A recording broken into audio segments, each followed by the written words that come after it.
हरे कृष्णा दोस्तों, स्वागत है आपका राधा रानी चैनल पर। आइए दोस्तों, फाल्गुन मास के शुक्ल पक्ष की एकादशी जो कि आमल की एकादशी है, इसकी कथा सुनते हैं। इसे रंग भरी एकादशी के नाम से भी जाना जाता है।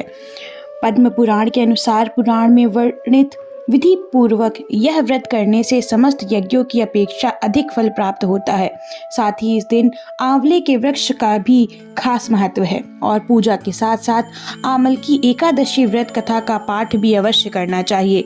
ऐसा करने से पुण्य फल प्राप्त होता है। आइए विस्तार से आमल की एकादशी की व्रत कथा सुनते हैं। दोस्तों, युधिष्ठिर ने प्रश्न किया, श्री कृष्ण, फाल्गुन शुक्ल पक्ष की एकादशी का नाम और महात्म्य मुझे बताने की कृपा करें। भगवान श्री कृष्ण ने कहा, महाभाग धर्मनंदन, सुनिए, तुम्हें यह प्रसंग सुनाता हूँ जो राजा मानधाता के पूछने पर महात्मा वशिष्ठ ने बताया था। फाल्गुन शुक्ल पक्ष की एकादशी का नाम आमल की है। यह पवित्र व्रत विष्णु लोक की प्राप्ति कराने वाला है। मानधाता ने पूछा, द्विज श्रेष्ठ, आमल की कब उत्पन्न हुई थी, यह मुझे बताइए।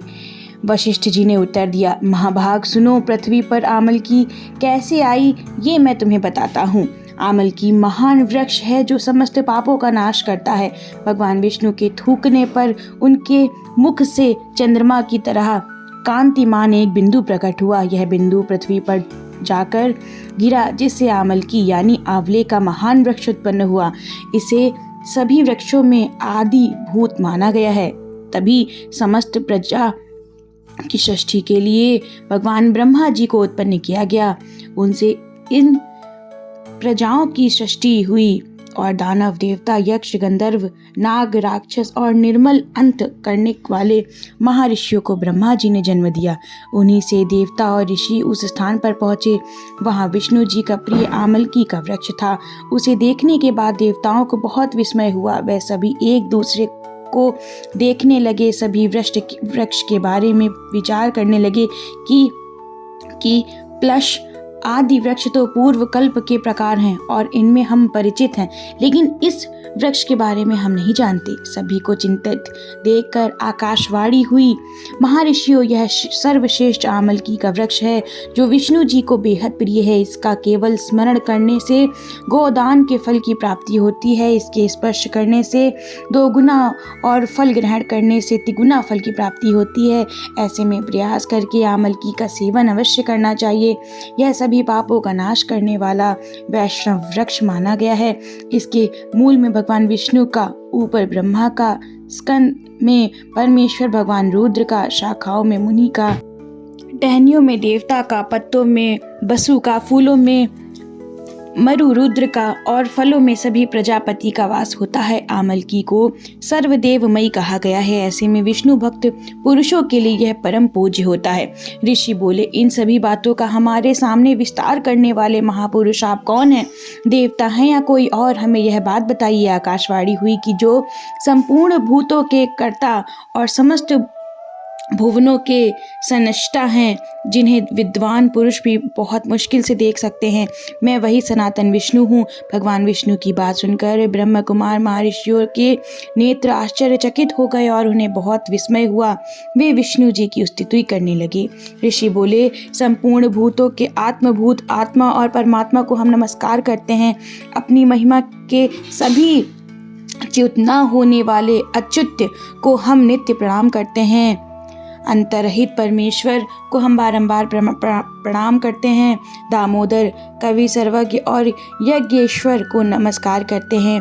मायापते, आपको हम प्रणाम करते हैं। विष्णु, विश्व के स्वामी, आपको प्रणाम करते हैं। ऋषियों की स्तुति करने पर भगवान श्री हरि संतुष्ट हुए और बोले, महर्षियों, बताइए तुम्हें कौन सा अभिष्ट वरदान चाहिए? ऋषि बोले, भगवान, अगर आप हमसे संतुष्ट हैं तो हम लोगों को कोई ऐसा व्रत बताइए जो स्वर्ग और मोक्ष रूपी फल देने वाला हो।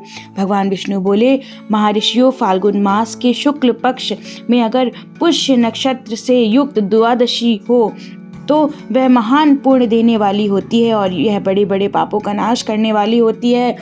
द्विजवरों, इसमें जो विशेष बातें होती हैं वह मैं बताता हूँ। आमल की एकादशी के दिन आंवले के वृक्ष के पास जाकर वह रात्रि के समय जागरण करना चाहिए। ऐसा करने से मनुष्य को सभी पापों से मुक्ति मिल सकती है और सहस्त्र गौदानों के समान फल की प्राप्ति होती है। विप्रगण, यह व्रतों में उत्तम व्रत है जो मैंने तुम्हें बताया है। ऋषि बोले, भगवान इस व्रत की विधि भी हमें बताइए, इसे कैसे पूरा किया जाता है, इसके भगवान नमस्कार और मंत्र क्या है, इस दिन स्नान और दान करने की विधि क्या है, पूजन विधि और उसका मंत्र क्या है, ये सभी बातें अब हमें बताइए। भगवान विष्णु ने कहा, द्विजवरों, इस व्रत की उत्तम विधि मैं बताता हूँ। एकादशी के दिन प्रातःकाल स्नान आदि करने के बाद यह संकल्प करें कि हे पुंडरीकक्ष, हे अच्युत, हे एकादशी को निराहार रहकर दूसरे दिन भोजन ग्रहण करूंगा, आप मुझे अपनी शरण में रखिए। इसके बाद पतित, पाखंडी, दुराचारी, चोर, मर्यादा भंग करने वाले और गुरु पलिगामी लोगों से वार्तालाप ना करें। अपने मन पर संयम रखें और नदी में, कुएं पर, पोखरे में और अगर संभव ना हो तो घर में ही स्नान करें। स्नान करने से पहले शरीर में मिट्टी लगाएं। स्नान के पश्चात परशुराम जी को सोने की प्रतिमा बनवाएं। प्रतिमा अपनी शक्ति और धन के अनुसार हो। स्नान के बाद घर पर पूजा और हवन करना चाहिए। फिर सभी प्रकार की सामग्री लेकर आंवले वृक्ष के पास जाएं और उसके चारों ओर जमीन और झाड़ को लीप कर शुद्ध कर लें। उस भूमि में मंत्र जाप करके जल से भरे हुए कलश की स्थापना करें। कलश में पंचरत्न और गंध आदि डालें। सफ़ेद चंदन से उसे चर्चित करें। कंठ में फूल की माला पहनाएं। सभी प्रकार के धूप सुगंध फैलाएं। जलते हुए दीपक रखें। पूजा के लिए नया छाता वस्त्र भी रखें। कलश के ऊपर एक पात्र रखकर उसमें खील भर दें। फिर उसमें परशुराम जी की प्रतिमा की स्थापना करें। विशोषकाय नमः कहें और उनके चरणों की विश्वरूपणे नमः से, घुटनों की उग्राय नमः से, जंघों की दामोदराय नमः से, कटिभाग की पद्मनाभाय नमः से, उदार की श्रीवत्सधरणे नमः से, शस्थल की चक्रणे नमः से, बाह की गादिने नमः से, दाहिने बाह की वैकुंठाय नमः से, कंठ की यज्ञ मुखाय नमः से, मुख की विशोक दिनाय नमः से, नासिका की वासुदाय नमः से, नेत्रों की वाम नमाय नमः से, लालाट की सर्वात्मने नमः से, संपूर्ण अंगों और मस्तक की पूजा करें। देव देवेश्वर जमदग्नि नंदन श्री विश्व स्वरूपन परशुराम जी, आपको हमारा नमस्कार है।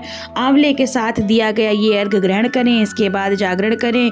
नृत्य, संगीत, वाद्य, धार्मिक उपाख्यान और विष्णु जी के संबंधित कथा वार्ता आदि से रात व्यतीत करें। इसके बाद भगवान विष्णु का नाम लेकर आमल की पेड़ की परिक्रमा करें। ऐसा 108 या 28 बार जरूर करें।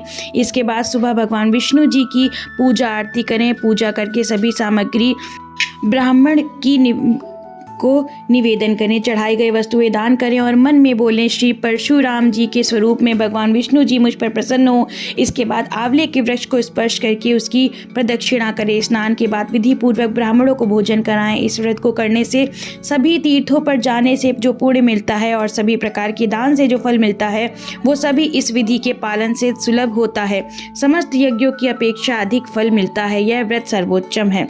वशिष्ठ जी कहते हैं, महाराज, यह बात कहकर भगवान विष्णु अंतर्ध्यान हो गए। इसके बाद सभी महर्षियों ने इस व्रत की विधि पूर्वक पालन किया। इसी प्रकार व्यक्ति को इस व्रत को करना चाहिए।